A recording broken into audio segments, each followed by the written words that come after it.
Hello बच्चों। तो अभी जो हमको क्वेश्चन दिया गया है वो हमसे पूछ रहा है कि any redox reaction would occur spontaneously if इनमें से कौन सा ऑप्शन सही है।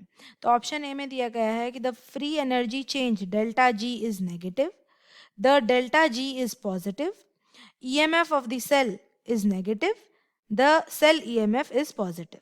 राइट। तो पहले तो हम देखते हैं कि इस क्वेश्चन में जो हमारा की पॉइंट है वो क्या है, क्या यूज किया गया है।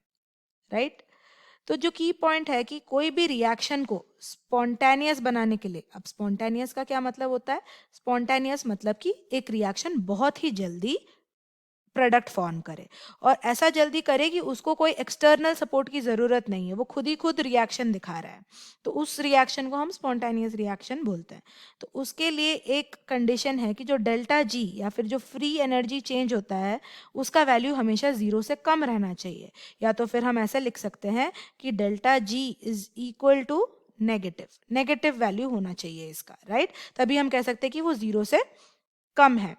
अब इस मीनिंग से हमको क्या पता चलेगा कि जो जो डेल्टा जी है गिव्स फ्री एनर्जी, उसको अगर हम ईएमएफ के साथ फॉर्मूला निकालते हैं, उसका रिलेट करते हैं, तो उसका फॉर्मूला होता है delta G is equal to minus n into F into E cell. ये होता है हमारा सेल का ईएमएफ, है ना। ये होता है हमारा फैराडेज कांस्टेंट, फैराडे कांस्टेंट। और एन का मतलब होता है नंबर ऑफ इलेक्ट्रॉन्स इन्वॉल्व्ड, उस रिएक्शन में कितने इलेक्ट्रॉन्स इन्वॉल्व है उसका वैल्यू।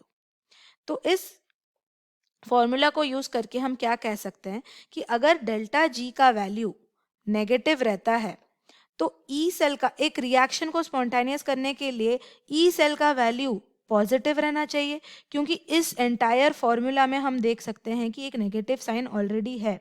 तो ये जो पूरा वैल्यू है इसका साइन नेगेटिव आने के लिए हमको ई सेल का वैल्यू पॉजिटिव रखना पड़ेगा। तो इससे हम क्या कंक्लूड कर सकते हैं कि जो हमारा ई सेल या फिर जो ईएमएफ रहता है सेल का, उसका वैल्यू हमेशा पॉजिटिव रहना चाहिए या फिर ग्रेटर देन जीरो रहना चाहिए। राइट। तो हम लिख सकते हैं कि E cell is equal to positive. तो ये दो चीजें हम कंक्लूड कर सकते हैं इस क्वेश्चन से। अब हम देखते हैं कि हमारा कौन सा ऑप्शन सही निकलता है इस हिसाब से।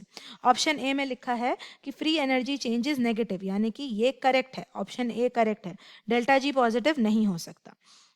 The cell EMF is negative, यहाँ पे हमने निकाला कि पॉजिटिव रहना चाहिए, तो ऑप्शन सी भी गलत है।